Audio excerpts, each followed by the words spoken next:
அபிராமி கிட்ட இந்தாங்கம்மா குத்தக பணமான்னு குடுக்கறாங்க பணத்தை. அபிராமியும் வாங்குறாங்க. அந்த நேரத்துல துளசி கடந்து போறாங்க. துளசிய குத்தக பணம் கொடுக்க வந்த ஆளு குரு குருன்னு பாக்குறாரு. இத அபிராமி கவனிக்கிறாங்க.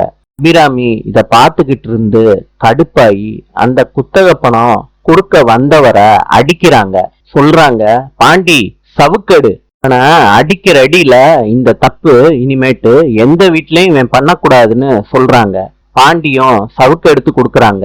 அபிராமி அந்த குத்தகக்காரர அடி அடின்னு அடிக்கிறாங்க.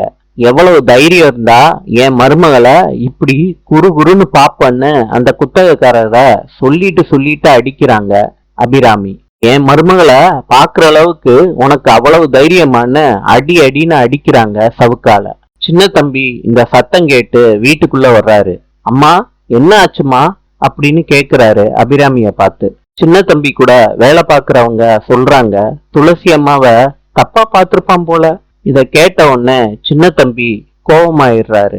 அந்த குத்தகக்காரனை அடி அடின்னு அடிக்கிறாரு. சொல்றாரு, எங்க சின்னம்மாவை தப்பா பாப்பியாடா அப்படின்னு சொல்லிட்டு அடிக்கிறாரு கன்னத்திலேயே. சின்ன தம்பி அந்த குத்தகக்காரரை கேக்குறாரு, ஏண்டா உனக்கு அவ்வளவு திமிராடா?